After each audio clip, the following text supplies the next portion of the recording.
The Caribbean sun painted the sky orange and pink as the USS Theodore Roosevelt's deck bustled with routine. A massive carrier strike group sliced through tranquil waters, a floating city of American power. Suddenly, the calm shattered. Alarms blared as three fast-moving contacts appeared on radar. Venezuelan patrol boats, aggressive and closing in, were on a direct intercept course. Tension gripped every sailor. This was no drill. A dangerous game was about to begin. The first alarm blared. General quarters. All hands, man your battle stations. The announcement echoed through the passageways of the Roosevelt and the Arleigh Burke. There was no panic, only a surge of controlled adrenaline. Watertight doors slammed shut, sealing the ships into compartmentalized fortresses. The sleeping giant was awake. On the bridge of the Arleigh Burke, the captain ordered a course adjustment, positioning his destroyer between the Venezuelan boats and the carrier. The Arleigh Burke was the shield. Its powerful engines responded, carving a new path through the water. A clear signal, do not cross. On the Roosevelt's flight deck, two FA-18 Super Hornets were moved into position, visible but silent. Below deck, helicopter crews scrambled, readying an SH-60 Seahawk for immediate takeoff. The entire carrier strike group was now on high alert. Every sensor, every radar, every lookout was focused on the three approaching vessels. The Venezuelan boats were identified fast, agile patrol craft, but hopelessly outmatched. Yet, they kept coming. The US sailors watched, a coiled spring of immense power held in calculated restraint. The question was no longer if they were ready, but how they would choose to respond. The Arleigh Burke didn't train its main guns on the Venezuelan boats. That would have been too aggressive. Instead, its phalanx CIWS mounts swiveled to face the threat, silent, menacing, unmistakable. Sailors in full combat gear moved to positions near the ship's .50 caliber machine guns, making their readiness visible. To the Venezuelan crews, the image was intimidating, a line of determined faces backed by heavy weaponry. It was a message: we see you. We are ready. Think carefully about your next move. On the Roosevelt's deck, the Seahawk's rotors began a slow, deliberate turn, a promise that air support was seconds away.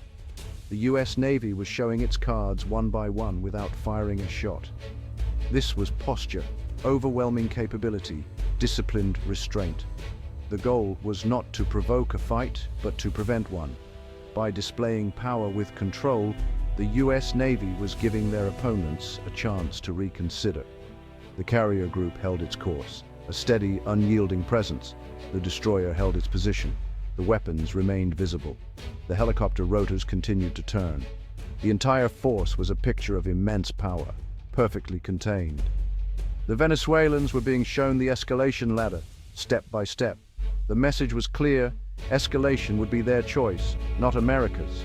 The tension on the water was palpable. The next move belonged to the Venezuelans. Venezuelan patrol vessels, this is US Navy warship. You are on a collision course. Alter your course immediately and remain clear of our formation. The message was calm, professional, and unmistakably an order. The Venezuelan reply was defiant. You are in Venezuelan waters. Leave immediately. But the US ships were in international waters. The standoff was now both verbal and physical, each side playing its part in a tense international incident. The sea itself seemed to hold its breath. The Venezuelan boats did not alter course. They surged forward, now inside the carrier group's safety perimeter, a serious breach. On the Arleigh Burke, the captain watched through binoculars, seeing the glint of weapons on deck. The lead Venezuelan boat veered slightly, not away, but directly for the bow of the destroyer. A game of high seas chicken. The captain had a split-second decision: fire a warning shot or hold his nerve. He chose to hold. Maintain course and speed, he ordered. The helmsman did not flinch.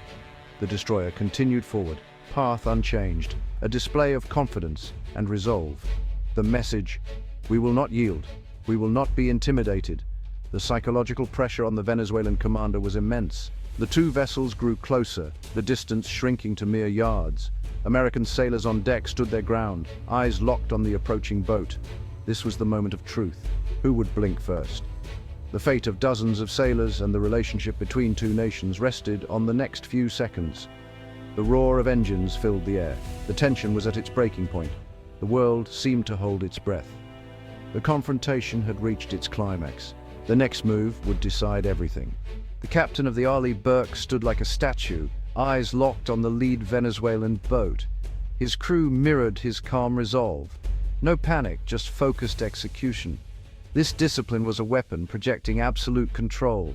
The Venezuelan crew, running on adrenaline and bravado, faced a force that refused to flinch. The US Navy's rules of engagement are built around de-escalation: show readiness, show intent, but do not fire first. The captain judged this was not the moment to escalate. Firing a warning shot could be misinterpreted, giving the Venezuelans a political victory. The psychological pressure was now entirely on the Venezuelan commander. He had made his charge, issued his challenge, and the American giant had refused to blink. Seconds from collision, his political statement was about to become a suicide mission. Did his orders tell him to ram a US warship or just get close? He had to choose, risk his crew's lives or accept his bluff had been called. The destroyer's steady course forced him into an impossible position. American sailors braced for impact, trusting their captain's judgment. They knew true strength was not just firepower, but the discipline to know when not to use it. Patience and courage defined this moment. The destroyer held its course, the sea held its breath, the world watched. The final decision was seconds away. Would the Venezuelan commander back down? Then it happened. The bow of the lead Venezuelan patrol boat shifted, turning to starboard. The Venezuelan commander had blinked, backing down at the last possible moment. The small boat's engine noise softened as it moved parallel to the American destroyer. A collective, unspoken sigh of relief swept through the American ships. The other two Venezuelan boats followed, slowing and turning away. The immediate crisis was over. The game of chicken had ended. The Venezuelan boats continued to shadow the carrier group, but at a safer distance. Their radio transmission stopped. Silence replaced defiance. They had made their point, but failed to force the Americans to change course. The US Navy did not pursue or taunt, just continued on their mission. Slowly, the Venezuelan boats turned back toward their coast, shrinking on the horizon. On the American ships, the process of standing down began. The helicopter powered down, machine guns were secured, alarms silenced. Calm returned to the ships. The sun was now higher in the sky. The Caribbean Sea was once again tranquil. The confrontation was over, but its lessons would linger.